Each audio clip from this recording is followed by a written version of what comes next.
আমরা ছেলে, আমাদের ক্ষমতা দেখাতে হবে তো নাকি? যাই করি না কেন আমরা, তারপরে মেয়েদের কাছে আমাদের মাথা নত করতে হয়, কারণ মেয়েরা মায়ের তুল্য হয়, মায়ের জাত হয়, তাই না?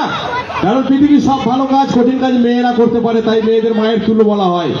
এবার পৃথিবীর সব থেকে ভালো কাজ, কঠিন কাজ কি? রান্না বান্না, মেয়েরা ভালো পারে। পৃথিবীর সব থেকে কঠিন কাজ কি?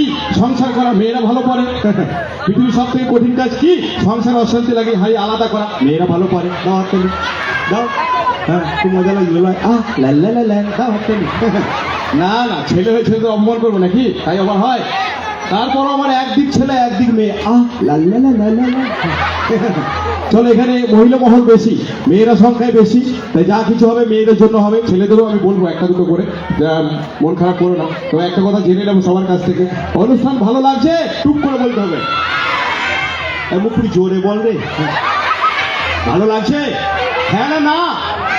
হ্যাঁ বলবে। হ্যাঁ, মা কালী ছাগলে দেখি বলছি অনুষ্ঠান জমে যাবে আজকে। হ্যাঁ বলি যে হ্যাঁ আর না, ভালো আর মন্দ এগুলো আলোচনা হয়, এগুলো বিচার হয়, বুঝলেন কাকিমা? পরের দিন সকালবেলায় পুকুর ঘাটে বাসন মাজার সময়, আমরা অনেক অনুষ্ঠান শেষ করে বাড়ি যাওয়ার সময় আলোচনা করতে করতে যায়। কারা যায়? ওই বুড়ো বুড়ো দাদুগুলো, যে দাদুগুলো রসের কথা বলতে ভালোবাসে।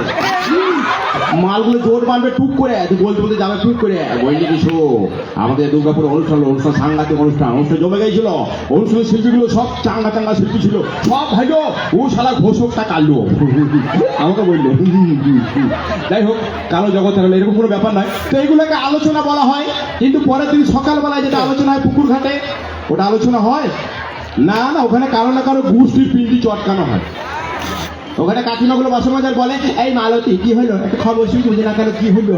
গোটা পাড়া শুনে শুনে থাকতিস কোথায়? কেন কি হয়েছে বল? বিশুর বৌমা মারছি, ওটার 8 বছর বিয়ে হলো, একটা ছেলে পুলে হইল না। হ্যাঁ ঠিক বলেছি, কি করে হবে? সেদিন দেখলাম বিশুর বৌমাকে ও পাড়া সুমনের হাত ধরে বউটা কেমন ড্যাং ড্যাং ড্যাং ড্যাং করে ঘুরছিল। ঠিক ওটা কথা বলবি না তো? ওই বউটি এই আলোচনা আজ থেকে 20 বছর আগে হতো পুকুর ঘাটে, এখন হয় না। এখন পরিবর্তন হয়ে গেছে, তো আলোচনা পরিবর্তন হবে। এরকম আলোচনা করবে এখন পুকুর ঘাটে বসে, কাকিমারা বলবে, এই বাসন্তী কি হলো তোর, লক্ষ্মীর ভান্ডারে ক টাকা ঢুকলো নয়াখালী ছাগলে দিবি বলছে আমাদের পাড়ায় কিন্তু অশান্তি লেগে গেছে। ব্যাংকে গেছে টাকা তুলতে, টাকা উঠছে না। আধার কার্ডে নাম ভুল, অনেকজনের নাম ভুল। কেমন ভুল? একটা ছেলের নাম সুধীর মাইতি, আধার কার্ডে লিখেছে ভুল করে সুধীর নাইটি। একটা মেয়ের নাম ঝুমা দে, ভুল করে লিখেছে চুমা দে। একটা ছেলের নাম ছোট ঠাকুর, লিখেছে ভুল করে ছোট কুকুর। একটা মেয়ের নাম মৌ সরকার, ভুল করে লিখেছে বউ দরকার।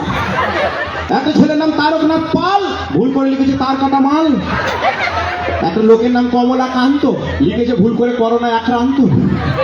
একটা ছেলের নাম মনোহর হাজরা, ভুল করে লিখেছে মনে হয় হিজরা। সেদিন ট্রেনে করে অনুষ্ঠান করতে যাচ্ছি, একটা কম্পার্টমেন্টে অনেক হকার উঠেছে, আর সেই কম্পার্টমেন্টে একটা হিজড়ে ছিল। আমাকে যে হ্যাঁ ভাই ভালো আছে, কই দেয় রে সোনা। যা হোক, আমার কাছে টাকা নেই, আমি টাকা ইনকাম করতে যাচ্ছি। তারপরে দেখছি একজন দাদা শশা বিক্রি করছেন, উনি বলছেন শশা নিয়ে যান। দাদা শশা নিয়ে যাবে, কেউ মূল্য গো? বলছে না শশা নিয়ে যান। আচ্ছা ঠিক আছে। আরেকজন দাদা দেখছি মশলা মুড়ি বিক্রি করছে, উনি বলছে মশলা মুড়ি। হ্যাঁ, কেউ কোন মুড়ি মূল্য গো? বলছে না মশলা মুড়ি। আচ্ছা ঠিক আছে। একজন দাদা দেখছি পাতি লেবু বিক্রি করছে, একটু বৌদিকে কি বলছে, বৌদি ভালো আছেন, পা তুলে দেবো। আমি কি গো? বলছে না পাতি লেবু দেবো, পাতি লেবু দেবো। আচ্ছা ঠিক আছে। আরেকজন দাদা বদলা বোতলটা আটকে যাচ্ছে, সেই দাদা আমার ব্যথার মলম বিক্রি করছে। মজা এইখানে, বলছে আটকাচ্ছে আর বলছে এইভাবে পা আয় ব্যথা কো ও মনে ব্যথা হলে লাগান, অফলে ব্যথা ও মনে ব্যথা হলে লাগান। হ্যালো হাগো, ব্যথা কোমরে বলছেন, পায়ে বলছেন, আর কোথা লাগাতে বলছেন? বলছে না না। হ্যাঁ হ্যাঁ, উনি বলছে আটকে যাচ্ছে, তো ওই জন্য এগুলো হাসে, ধান পাকানো হাসো লাল্লা হাসো। আর বলবো না। আচ্ছা, এবারে সবাই চলে আসবেন, আমার কমিটি যারা সদস্য রয়েছেন প্লিজ।